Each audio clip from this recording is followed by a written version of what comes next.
Kalian suka sama film horor, tapi nggak suka sama yang setan-setanan. Clear. Nah, gua ada solusinya. David Fincher. Siapa yang nggak tahu sutradara yang satu ini? Udah terkenal banget lewat film-filmnya yang bergenre thriller kriminal dengan kaya akan nuansa dark dan suspenseful. Bulu kuduk tuh auto berdiri kalau nonton film-filmnya si David Fincher ini gitu. Dia seringkali menggambarkan manusia dari sisi dark side-nya gitu. Karena kalau misalnya kita perhatiin film-film lain kan banyak kan menggambarkan manusia dari sisi light side gitu kan, dimana ada villain yang dari dark side-nya, dan itu selalu bertarung tuh antara the good and the bad. Dimana seringkali memang yang terjadi di kehidupan nyata, sisi dark ini yang menang gitu, bukan sisi light-nya. Dan itu dieksplor gila-gilaan di film-filmnya David Fincher. Dan yang gue suka lagi ya memang dia selalu attention to detail. Lu mau dari sisi editing, lu mau dari sisi production, musik, itu dia yang take control semuanya. Dia yang bener-bener pimpin semuanya. Makanya kalau lu nonton semua film David Fincher tuh terkesan unity gitu, satu paket komplit kayak ya emang film David Fincher kayak gini gitu. Makanya kali ini gue akan merekomendasikan kalian top 5 film David Fincher terbaik. Let's go.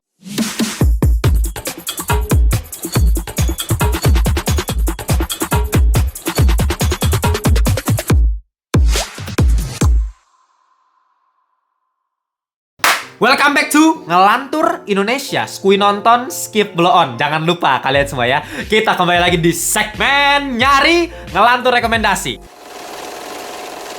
Nah, di segmen nyari kali ini kita akan balik lagi ke tema sutradara-sutradara terkenal. Kemarin kita udah pernah bikinin top 5 film terbaik Steven Spielberg yang pertama, kalian bisa tonton di videonya. Ataupun top 5 film terbaiknya Quentin Tarantino. Sebagai sutradara favorit gua, kalian bisa cek nih videonya. Nah, kali ini kita beralih ke sutradara yang ketiga yang bakal kita bahas, yaitu David Fincher.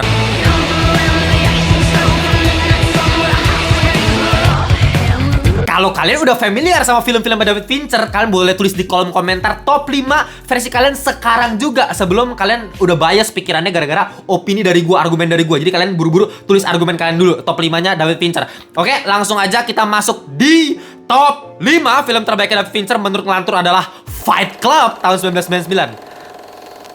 Ya, siapa yang nggak tahu film David Fincher yang satu ini? Menurut gue kayaknya ini yang paling terkenal dan paling overrated, obviously, buat gue ya. Dimana kalau ngomongin Fincher udah pasti Fight Club, Fight Club, Fight Club. Bahkan nggak cuma Fincher doang, kalau ngomongin film terbaik Fight Club lagi, Fight Club lagi, Fight Club sampai mampus dah ya. Ya, orang-orang biasa baru nonton film-film bagus ngomongnya biasa Fight Club gitu. Tapi buat gue pribadi, ini bukan film terbaiknya David Fincher. Ini bahkan di peringkat 5 gue taruh. Tapi bukan berarti film ini jelek atau biasa aja, mediocre. Enggak, ini bagus banget. Hitungannya udah bagus banget lah. Makanya masuk top 5 kan. Tapi gue ngerti banget kenapa orang suka banget sama Fight Club. Bisa dibilang kayak anjir, mind blowing gitu. Karena memang plot twistnya yang menjadi kunci utama buat film Fight Club ini. Yang memang buat gue sendiri pertama kali nonton, gue mind blowing sih ngelihat plot twistnya. Ya, film ini kan menceritakan seseorang pekerja kantoran yang gak dikasih tahu namanya, cuma narator anggapannya gitu ya.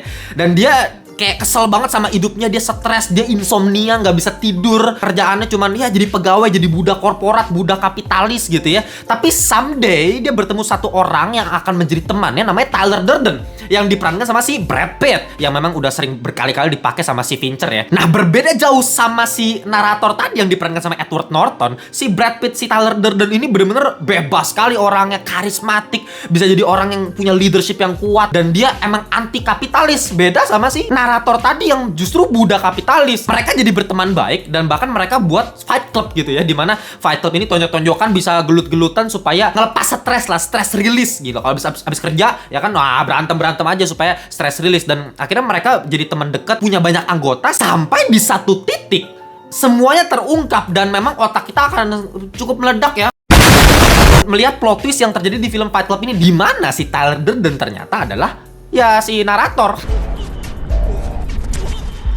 Naturally, you're still wrestling with it, so sometimes. Jadi mereka orang yang sama nih, cuman memang si Tyler Durden anggapannya kayak pribadi yang terkubur di dalam alam bawah sadarnya si narator tersebut yang memang nggak bisa keluar. Dimana pribadi aslinya kan orang yang biasa aja, yang stres karena pekerjaan, terkekang sama pekerjaannya gitu, sama kehidupannya. Tapi di sini kita diperlihatkan ternyata alam bawah sadarnya menunjukkan dia mau lebih dari itu. Dia pengen menjadi seorang yang karismatik. Dia pengen menjadi sosok si Tyler Durden ini yang memang wah karismatik sekali, bisa punya rencana yang cukup radikal, mau ngebom perkantoran, ya tempat-tempat industri, kapitalisme, semuanya pengen diledakin, pengen dihancurin. Inilah alam bawah sadarnya dia. Dan memang selain film ini cukup filosofis, yang menjadi daya tarik utama buat Fight Club ini adalah detailnya. Lagi-lagi David Fincher itu attention to detail gila banget. Lu bisa lihat sebelum si Tyler Durden ini bahkan muncul ketemu di pesawat, lu bisa lihat banyak hal yang cukup menjanggal, dari glitch tiba-tiba ada glitch. Lu pas nonton mungkin kalau lu yang perhatiin banget kayak kok ada beginian gitu, kayak error gitu kan. Padahal kalau lu pause itu ya, itu Tyler Durden dari awal dikasih lihat ngeglitch itu kodenya si Fincher gitu. Dan bahkan secara narasi logika itu sangat make sense, dimana ya mereka berdua orang yang sama. Jadi secara plot twist tuh nggak nabrak tiba-tiba ke jalur yang berbeda dan kacau gitu. Dan memang penggambaran metaforanya cukup bagus. Terakhir dia bunuh diri, tapi ternyata bunuh diri bukan buat dia sendiri, tapi ke pribadi Tyler Durden. Makanya ketika dia nembak, Tyler Durdennya mati gitu ya, dengan ending scene lagu Where Is My Mind karya Pixies. Cukup bisa diperbincangkan dalam waktu yang cukup panjang gitu Fight Club. Makanya ya ini film yang keren banget secara detail, secara filosofis, dan memang sinematografinya juga keren banget. Tapi ya buat gue ya sekedar itu aja. Makanya kita berlanjut lagi lah ya. Di peringkat 4 film David Fincher terbaik menurut Lantur, gue taruh Zodiac tahun 2007. Nah, kalau Fight Club tadi bisa gue bilang paling overrated-nya Fincher, ini yang paling underrated David Fincher gitu. Dan orang jarang banget bahas film yang satu ini. Orang banyak yang kurang tahu dibandingkan dari top 5 nih ya. Nanti kalian bisa lihat top 5 film dari David Fincher. Ya ini yang paling jarang dibahas sama orang-orang. Padahal justru ini salah satu film David Fincher yang paling gue suka gitu. Diadaptasi dari kisah nyata, dimana ada satu serial killer yang menganggap dia itu Zodiac. Dan ini bener-bener terjadi di San Francisco di Amerika di sekitaran tahun 1960-an sampai 80-an. Kasusnya tuh lama banget. Bahkan sampai sekarang pun nih ya, ini 2024 nih, kasusnya sama sekali belum terpecahkan. Zodiac itu siapa? Belum bisa ada yang tahu gitu. Karena memang saking bersihnya kerja si serial killer yang satu ini, si Zodiac. Dan yang membuat film yang satu ini menjadi sangat spesial, bahkan bisa di atas Fight Club adalah, lu bayangin, kasus yang gak selesai dalam kisaran 20 tahun lah kira-kira, bisa dibawakan dalam sebuah film berdurasi 2 jam 30 menitan lah. Dengan penceritaan yang cukup kompleks, dengan karakter yang cukup banyak, tapi kita bisa cukup mengikuti lewat sinematografi yang dihadirkan David Fincher. Gue suka banget dimana dialognya bagus karena actingnya memang keren juga di sini. Mark Ruffalo, Robert Downey Jr. sebagai Paul Avery, dan terutama Jake Gyllenhaal nih yang berperan sebagai Robert Graysmith, diceritakan sebagai seorang kartunis yang tertarik untuk memecahkan nih teka-teki ini siapa sih Zodiac ini gitu. Jadi dia memang protagonis, dan gue ngerasain banget Jake Gyllenhaal di sini actingnya keren banget ketika dia ketakutan, ketika dia menyelidiki, menginvestigasi, ketika dia harus memilih antara keluarganya atau menyelesaikan teka-teki Zodiac ini yang justru bisa berakibat fatal terhadap keluarganya, dan dia harus memilih, dan akhirnya dia harus tetap milih untuk mecahin kode ini sampai kayak orang gila. Lu bisa lihat sampai dari shadow-nya, lu lihat dari kantung matanya, dari mukanya yang sebenarnya udah cukup stres nih untuk nyelesain kasus yang satu ini. Mungkin memang film ini bukan tipe serial killer yang disukai sama masyarakat, yang lebih compact, yang lebih misterinya seperti ini, plot twist-nya seperti ini bisa bikin kita kaget. Enggak sih. Bahkan di endingnya aja lu dikasih open ending yang ambigu, yang mungkin buat sebagian orang kayak, lah, jadi siapa pembunuhnya Zodiac? Jadi nggak jelas. Di akhir si Jake Gyllenhaal ini ketemu langsung sama Arthur Lee Allen tanpa ada percakapan, tanpa dia ada dialog. Tapi kita udah bisa beranggapan, oh akhirnya si Robert ini ketemu sama pembunuh aslinya. Dan itu dalam otak gue yang nonton. Padahal apakah itu benar? Enggak juga. Kalau kita lihat kasus nyatanya kan, ya bukan Arthur Lee Allen sebenarnya gitu Zodiacnya. Jadi siapa? Nggak ada yang tahu. Tapi proses untuk menyelidiki kasusnya ini yang memang menarik. Bahkan sampai ketika gue selesai nonton film Zodiac ini, gue langsung cari tahu di Google gitu. Oh kasusnya gimana sih sampai sekarang? Gimana sih? Siapa sih Zodiac? Gue langsung cari tahu karena memang saking serunya gitu.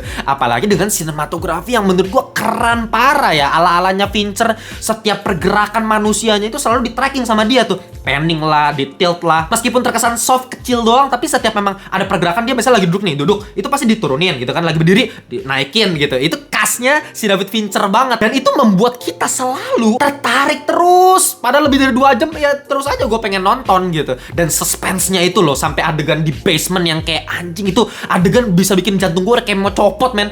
Thanks for everything. You're welcome. Klaustrofobiknya berasa sekali. Dan David Fincher udah pernah bilang kalau misalnya dia tuh nggak pernah gunain close up secara sembarangan. Kalau emang butuh di close up, itu berarti harus bener-bener butuh di close up. Makanya ketika Jake Gyllenhaal di basement itu di close up secara pelan ditarik. Terus habis itu dari si orang yang dia takutin itu ditarik mundur kameranya. Itu membuat kita jadi kayak panik. Kita ikut panik serasa kayak si Jake Gyllenhaal dalam basement tersebut. Itu cuman satu dari sedikit banyak. Lu bisa lihat kayak adegan bayi dalam mobil lah, adegan siang bolong lagi pacaran tiba-tiba datengin orang baju hitam. Itu bener-bener luar biasa. Makanya David Fincher salah satu orang yang paling dewa kalau masalah suspense gitu ya. Oke, kita masuk lagi di top 3. Gue bakal masukin Gone Girl tahun 2014. Oke, film yang satu ini gue yakin gampang banget mau ditonton sama siapapun itu. Dalam artian kita nggak perlu otak yang gimana banget untuk mencerna film ini sampai kayak gimana.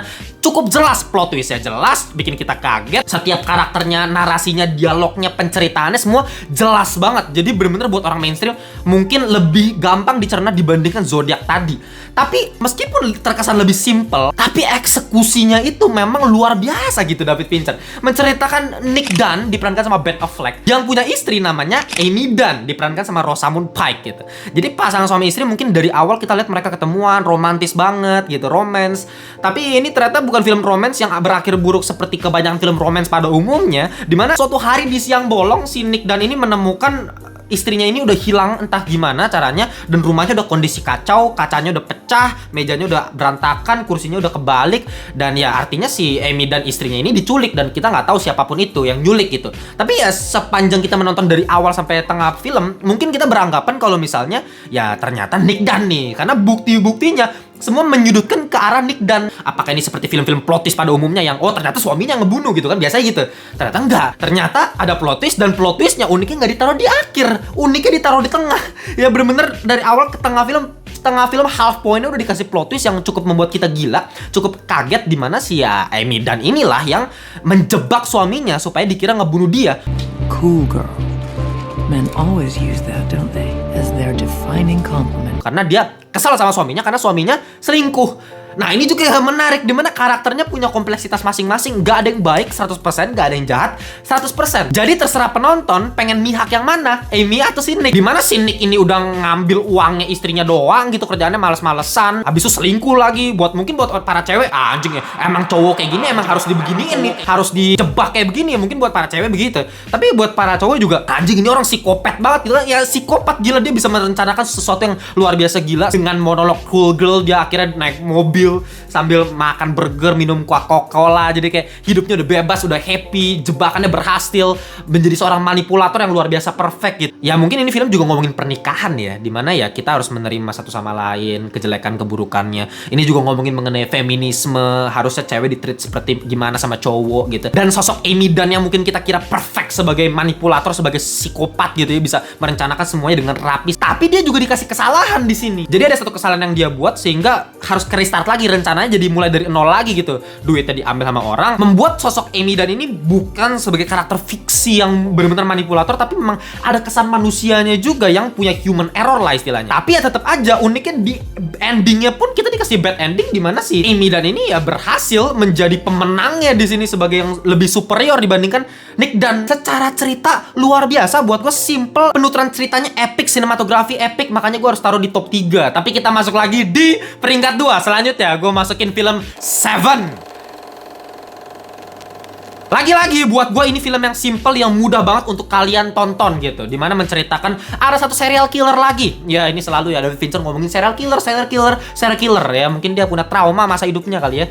Tapi ya ada satu orang namanya John Doe sebagai villain utama di film ini yang melakukan pembunuhan dengan motif yang cukup unik. Di sini dia pakai motif Seven Deadly Sins. Ada kerakusan, ada serakah, ada malas, ada murka, ada kesombongan, ada nafsu, dan ada iri. Masing-masing dosa dari Seven Deadly Sins ini dilambangkan dengan satu pembunuhan terhadap orang yang memang mewakili dosa-dosa tersebut. Kayak misalnya ada yang kerakusan nih. Kita bisa lihat tuh ada orang yang mati dalam kondisi makanan yang udah bener-bener masuk ke dalam mulutnya sampai bener-bener banget dan busuk, perutnya udah pecah, bau banget. Dan itu pembunuhan melambangkan kerakusan karena dia suka makan, karena badannya obesitas dan lain-lain gitu. Kemalasan juga, murka juga. Setiap dosa itu diwakili oleh seseorang yang pasti dibunuh sama si John Doe ini lewat kematian-kematian yang sangat tragis, sangat mengerikan sekali kalau nonton nonton horor banget lah kesannya. Dan protagonisnya dibagi dua yang memang cukup simple ya, ala-ala body cop lah. Ada satu orang yang lebih bijaksana diperankan sama si Morgan Freeman, namanya Detektif Somerset. Dan ada satu lagi partner baru yang lebih muda, yang lebih sombong, yang lebih arogan,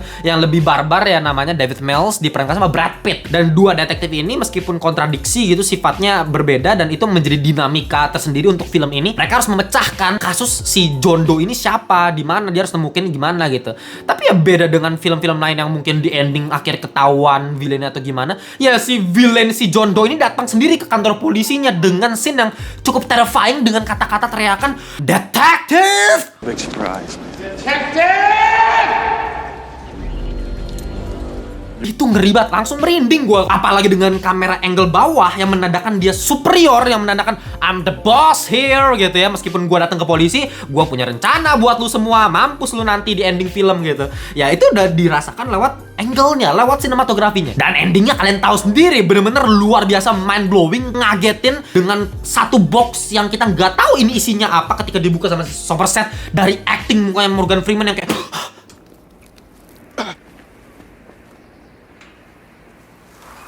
dari situ kita udah tahu anjing ini kepalanya istrinya si David Mills. Dari acting kita udah tahu tanpa dikasih lihat gitu, scene kepala itu nggak dikasih lihat, tapi lewat acting horor itu lebih kerasa mahal gitu dibandingkan kalau lu bayangin kalau misalnya cuma kepala dikasih lihat shot gitu ya, paling kita kayak geli aja. Tapi apakah dapat impact seluar biasa ketika kita cuman nggak dikasih lihat kepalanya, cuman lihat actingnya Morgan Freeman dengan dia mundur step back, ekspresi muka kaget seperti itu baru horor yang mahal. Apalagi ditambah musik yang menegangkan yang zeng zeng.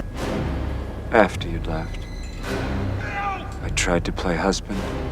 Berkali-kali itu ketika di bagian ending itu. Dan ya itu adalah master plan-nya si John Doe. Akhirnya dia yang menang kan, dengan si Brad Pitt ngebunuh dia dengan pistol. Itu yang dia rencanakan. Lagi-lagi the dark side yang menang gitu. Dan itu ala-ala David Fincher. Makanya kita lanjut lagi. Stop! Tunggu dulu, gue pengen kasih tahu kita punya official merchandise dari Ngelantur yang cuman tinggal dikit nih size-nya men, sumpah. Ya, ini bener-bener XL-nya udah habis, L-nya tinggal 1 atau 2. Jadi kalau kalian pengen beli, buruan. Nih baju oversize yang gue gambar pakai tangan gue sendiri sketsanya. Ya kalian bisa klik linknya, gue taruh di bawah. Size-nya udah menipis. Baju-baju gue yang desain yang lain tuh udah pada habis semua. Jadi ya terbatas, mending buruan langsung kalian cek link Tokopedia-nya, atau misalnya mau langsung ngomong ke gue belinya lewat Telegram juga bisa. Join Telegram, itu ada grup Ngelantur Corps biar kalian bisa ngobrolin seputar perfilman dan TV series bareng Ngelantur Corps yang lainnya. Jangan lupa juga kita punya membership community. Kalau misalnya kalian pengen dapetin baju yang tadi secara diskon, nah kalian bisa join cuman 1.000 per hari. Itu udah join di Critical Thinking dengan benefit-benefit lainnya. Atau kalian mau upgrade levelnya di Ngelantur Thinking, itu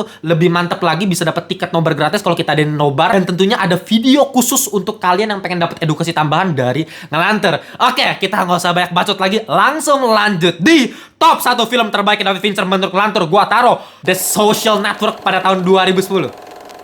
Mungkin secara suspense ini nggak se-suspense film-film David Fincher yang tadi gue udah bicarain gitu. Kalau kita ngomongin Zodiac, kita ngomongin Seven, wah itu lebih gila. Memang konsepnya lebih seperti itu. Kalau The Social Network ini kan ngomongin biopic ya, ngomongin kisah nyata Mark Zuckerberg sebagai pencipta Facebook. Jadi memang arahnya lebih drama. Tapi dari drama ini aja, si David Fincher bisa menampilkan suspense yang cukup bagus dengan tema persahabatan, tema pengkhianatan yang cukup menarik untuk kita tonton. Bahkan menurut gue ini adalah masterpiece si David Fincher. Kenapa? Karena ketika kita lihat film-film David Fincher sebelumnya, mungkin dalam ranah visual, dalam ranah sound, production, semuanya memang dia bagus banget lah si Fincher. Tapi dalam hal plot cerita, terkesan biasa aja. Pertama, dia bukan yang nulis ceritanya sendiri. Dan kedua, dari segi dialog-dialognya nggak sebagus sutradara-sutradara lain yang memang udah terkenal masterpiece kalau dalam masalah dialog gitu. Kayak misalnya Martin Scorsese atau Quentin Tarantino gitu. Ya, tapi David Fincher di sini membuktikan lewat filmnya The Social Network dengan kombinasi secara sutradara dia yang nyutradarain, tapi secara penceritaan naskahnya yang nulis si Aaron Sorkin, dimana udah terkenal dengan dialog-dialognya yang snappy sekali, cepat, dialognya mantep, monolog panjang tapi berisi gitu, daging semua dialognya.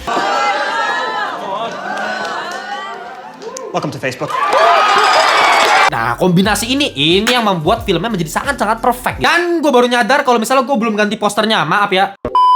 Nah, ini baru benar. Oke, kita lanjut lagi ya. Memang secara pemilihan aktor ketika kita lihat film The Social Network ini yang menurut gue agak aneh untuk pertama-tama kita lihat gitu. Kombinasi aktornya aneh lah. Pertama Jesse Eisenberg sebagai Mark Zuckerberg. Oke, it's nice. Cocok banget. Orang yang arogan, orang yang sombong, orang yang ngomongnya cepat, jenius tapi individualis, harus mengorbankan hal-hal yang manusiawi demi kesuksesannya gitu.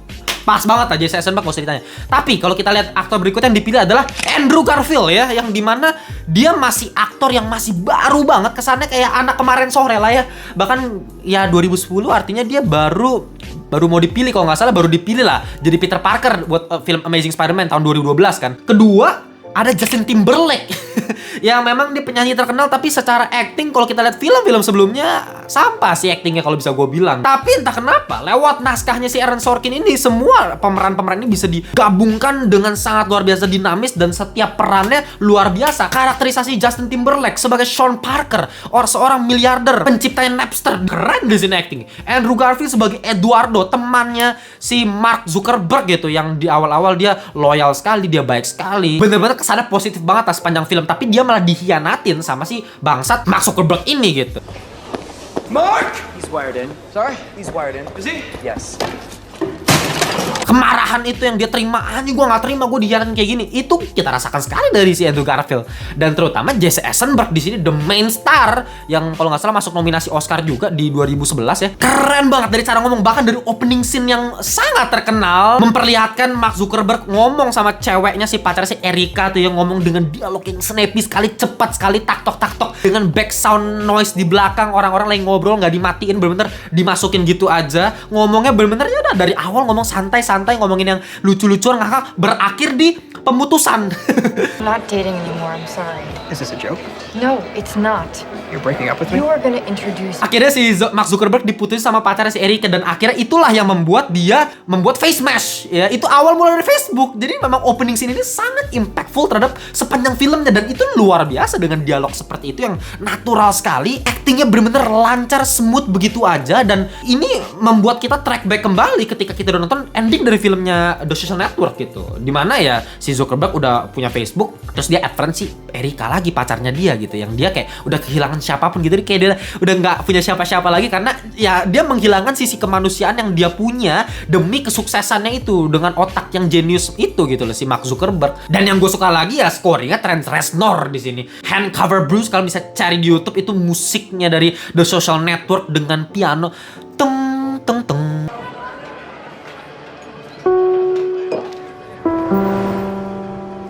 Itu menggambarkan loneliness-nya si Mark Zuckerberg. Tapi di back sound-nya lu juga bisa ngeliat ada suara kayak semacam biola.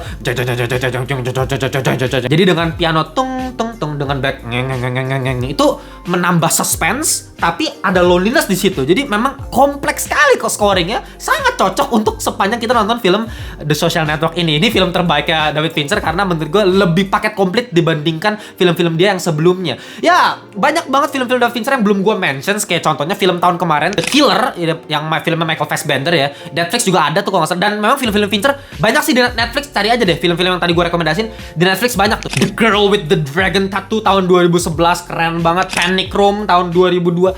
The Curious Case of Benjamin Button, yang gue nggak nyangka ini film Fincher ngomongin drama yang heartwarming tapi bagus banget gitu 2018. Bahkan film yang kayak agak tolol banget yaitu The Game, yang plot twistnya paling parah dibandingkan semua film yang tadi gue bahas. Ini yang paling membagongkan tapi agak tolol aja sih. Ya, The Game bisa ditonton. Ya, kalau kalian suka film-film David Fincher bisa ditonton tuh film-film tadi, meskipun itu belum gue masukin di top 5 versi gue. Nah, itu dia top 5 film terbaik dari David Fincher menurut Ngelantur. Kalau kalian punya pendapat yang berbeda, tulis di kolom komentar. Kita debat, kita adu argumen gitu ya, supaya ada dialektika yang muncul di antara para Ngelantur Corps. Oke, jangan lupa join Telegram, join juga membership community, dan follow Instagram kita supaya bisa tahu update berita terbaru seputar Ngelantur. Oke, kita jumpa di video berikutnya. Bye-bye semuanya.